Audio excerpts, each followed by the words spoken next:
Welcome back! In the last episode of Pokemon 101, we covered the basic concept of baton pass. Today we get a little more complex. One of the keys to winning any battle is knowing what your opponent will most likely do in the given situation and capitalizing on it.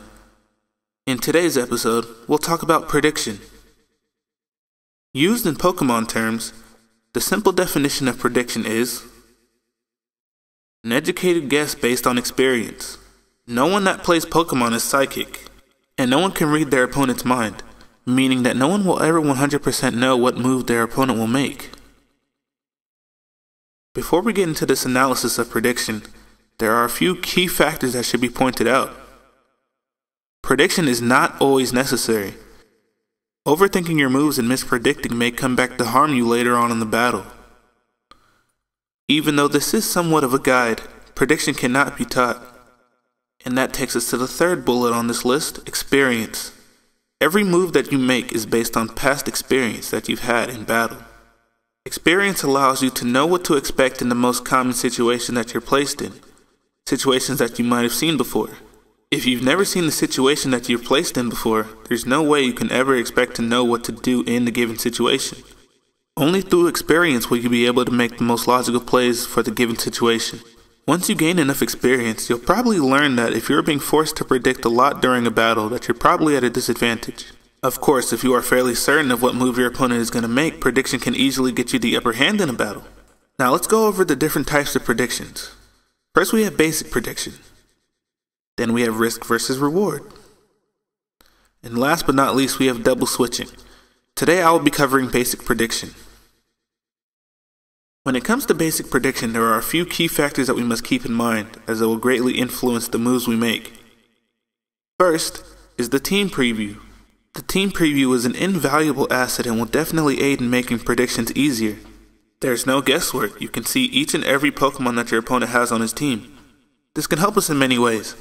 Primarily, it can help us set up a goal or an objective to complete before our battle is successful.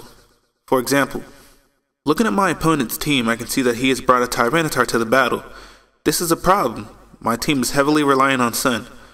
So from looking at his team, I've established that I must kill his Tyranitar before he kills my Ninetales.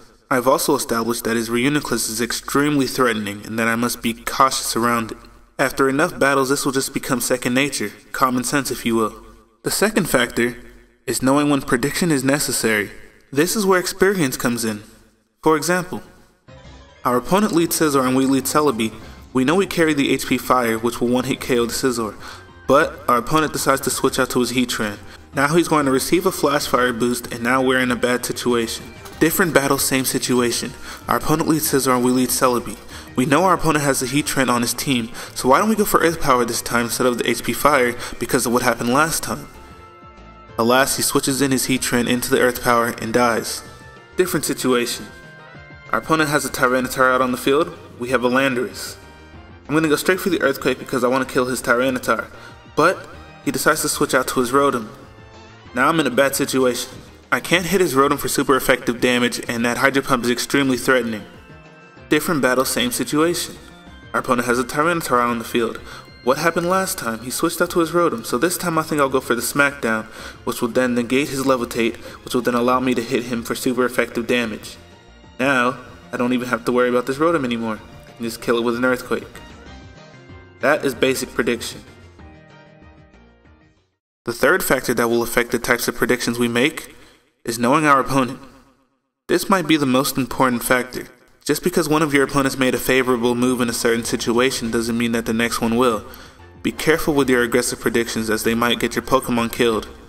If at all possible, always try and make the safe move, especially in the early stages of the battle. This will allow you to gauge the skill level of your opponent before making such aggressive predictions. This brings us to the last factor, scrubs and/or noobs. Don't be that guy. Scrubs and noobs refer to those players that don't have much experience.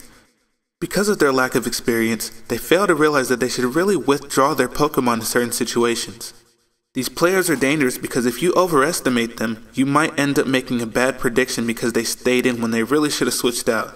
For example, by looking at the team preview, I've established that my opponent has a Donphin, a Celebi, a Latios, a Dragonite, a Jellicent, and a Starmie all on his team. 5 of his Pokemon resist water type moves, so therefore I'll go for the Volt Switch because he's not going to stay in with his Donphin. He ends up staying in, I end up going for the Volt Switch, and he ends up getting up his Stealth Rocks when I could have very easily went for the Hydro Pump and sent him down to 1 HP. It makes no sense. Therefore, you must find out the skill level of your opponent before making aggressive predictions. Sometimes it's better to just attack what's directly in front of you. My opponent has a Tyranitar out on the field. Instead of going for the HP Ash predicting his Gliscor switch in, I can go for the Earthquake, and if he's not faster than me, I can go for the Hidden Power Ice this turn and take out his Gliscor. There was no need to overpredict there because I knew that I could outspeed both of his Pokemon and one-hit KO with the appropriate move. And lastly, just please don't be that guy. Don't be the guy that predicts the Rotom to go for Volt Switch so you switch in your Landorus and get hit with a Hydro Pump instead. Just please don't be that guy, please, we beg of you. If you have a better option, switch into that instead. It just happens too much. We beg of you, please, God, please. And that wraps up my segment on basic prediction. Here to talk to you about risk versus reward is Mike Deckers here. One way of thinking about predictions is thinking them in a risk versus reward type scenario. This means that one usually has to ascertain whether or not the risk of making a prediction is worth the reward that the prediction gives. There are several ways of going about this, but the most common way is thinking if there's little to no risk. These situations are usually favorable because even if you predict wrong, there's little to no repercussions of making a poor prediction. For example, if you have Politoed in on Ferrothorn, it's fairly safe to go into Celebi predicting a Power Whip, because even if you predict wrong, then most likely you would not be harmed, even though you made a poor prediction. Another kind of prediction to think about are predictions that involve little to high risk. These are dependent on the situation you are in. A common example is switching in Landorus to Rotom W. If you have Politoed out against Rotom W, it's fairly safe to go into Landorus predicting a Volt Switch, because most likely than not, Rotom will not be going for Hydro Pump and trying to get the kill. However, when you're in this situation, the prediction becomes a lot more risky. Since Mew does not have a weakness to Electric, it's very hard to predict whether or not Rotom will be going for Volt Switch or Hydro Pump. While you might sometimes make a correct prediction and predict Volt Switch, there are times where you will switch into Rotom W and simply just take a Hydro Pump, resulting in the KO. In these kinds of situations, the risk of making this switch is definitely not worth the reward of making the prediction of Volt Switch, since you end up losing Landorus due to a poor prediction. You should also think about the offensive risk versus reward, whether or not the risk of an offensive move is worth the reward of switching the momentum of the match into your favor. In this example, we have Choice Banded Terrakion versus Toxicroak. In most situations, Choice Banded Terrakion would simply go for the Earthquake, resulting in the KO of your Toxicroak. However, if you have a Flyer on your team, your opponent might be more inclined to go for Stone Edge. If you can make this prediction, you will result in a dead Terrakion, of course, if you hit the Cross Chop. These predictions are usually made whether based on your position in the battle, whether or not you need your opposing Pokemon dead, and how much you value the current Pokemon that you have out on the battlefield. In short, risk versus reward prediction is basically just saying whether the risk of making a prediction wrong is worth the reward of making the prediction right. That covers risk versus reward. Here to talk to you about double switching is PokeAim MD. Double switching. What is a double switch? A double switch can be two things. One, when both you and your opponent switch at the same time, or two, when you switch to a Pokemon, then switch again to take initiative. Why use a double switch? Double switching on your opponent has a number of advantages. One of those reasons, as stated before, or advantages, is that it allows you to take initiative with any Pokemon on your team. Any Pokemon with a setup move, recovery, powerful attack, or status can abuse double switches to make the game easier for you. If you are able to get your Pokemon in on a predicted move or switch, this can put you in an advantage and allow you to take control of the situation, letting you get off your recovery move, status move, or even dishing out a powerful attack that would do a lot of damage. Double switching is also less risky than predicting with an attack. If done correctly, a double switch should work in your favor regardless if your opponent predicted you not to attack them that turn, while if you choose the wrong move, that can cost you your Pokemon. When to use a double switch? When if done properly, there should be little to no risk involved in a double switch. The idea here is to make a play that takes into account your opponent's 2 or 3 most likely plays. Normal prediction is a 50-50 chance. Double switching throws the odds usually strongly in your favor. So the ideal time to use double switch is when you can narrow your opponent's likely plays down to 2 or 3 options, and a single attack will likely have little effect on the Pokemon that you are switching in. Kind of obvious, but you need to be able to switch in a Pokemon that will improve your situation. You also need to be thinking about the risks versus rewards of your double switch. Is what I'm switching into safe regardless of what my opponent does? You should be factoring in that question whenever making a double switch. If you are having trouble knowing when to double switch, or generally when to predict at all, do not be afraid to take some extra time to think about your moves. This is why Pokemon Online, the simulator, gives us 5 minutes to get each move, and Wi-Fi gives you an unlimited amount of time for each move, so take your time. How to prepare a double switch. In order to use double switches effectively in battle, you need to be able to create situations where you can get your opponent to make the switches that you want them. For example, I bring in my Latias versus my opponent's Celebi, knowing fully well that my opponent does have a Tyranitar. Since Tyranitar is generally a switch into Latias, I baited him into that T-Tar, which is why I double switched into my Dugtrio, as he did go into his T-Tar and I was able to trap him. 2. Team building is an important factor in double switching. You must also know your team and know what Pokemon come in on certain members of your team. Once you know this, you can ready your team for double switches. Certain Pokemon will always draw in similar switch-ins, but do not have a good method of dealing with those common threats on their own. These are the Pokemon you should be using to draw your opponent into double switches. In order for a double switch to be powerful, the Pokemon you switch in must both be able to threaten what it switches into and have a good deal of power behind it, since your opponent will most likely be switching anyway, so you want to be able to get off as much damage as possible.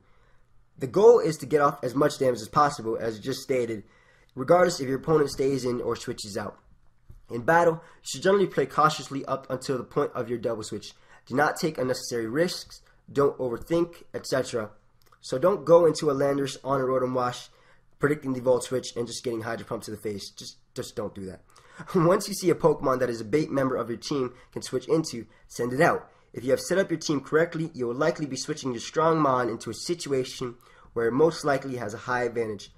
One of the biggest flaws of double switching is the need to analyze your opponent. This is because you rely on your opponent to go for the best play, or the most likely play, or logic play, in order for your double switch to be successful. Double switches are generally more successful versus better players, but at the same time, they can cause you trouble versus the least experienced player, who will most likely not be thinking at all and just be clicking random buttons and will annoy you. Lastly, strategies for double switching. Double switches can be really effective early game, so they can be used as your opponent will most likely be careless in his switching just to scout however player that you are. Take into account the options that your opponent has. That way, even if your opponent predicts you to double switch, there's a minimal loss on your side. Don't overdo double switches. If you're already overdone or done multiple times, your opponent will most likely be able to figure out what you are planning on doing and be able to take advantage of that or take countermeasures to what you are doing, and they will end up on top in that situation. Use what your opponent knows to your advantage. Use Team Preview. It is an invaluable tool that is most helpful in predicting, as you can see the options that your opponent has. Last thing I want to say is that though what I have said may have been complicated, if you practice it, eventually double switching will become second nature to you. That's going to wrap up this episode of Pokemon 101. Please check out Mike Deck is here. His link will be in the description. And also please check out PokeMD. His link will also be in the description. And please leave a like if this helped you in any way, shape, or form so other people can find this video easier or more easily, whichever one you want to call it. And yeah, appreciate you guys watching this. And we'll be working on the next episode. It took me fucking forever to make this shit. Oh my lord. I had help, luckily. If I didn't have help, I'd probably still be editing this right now as we speak.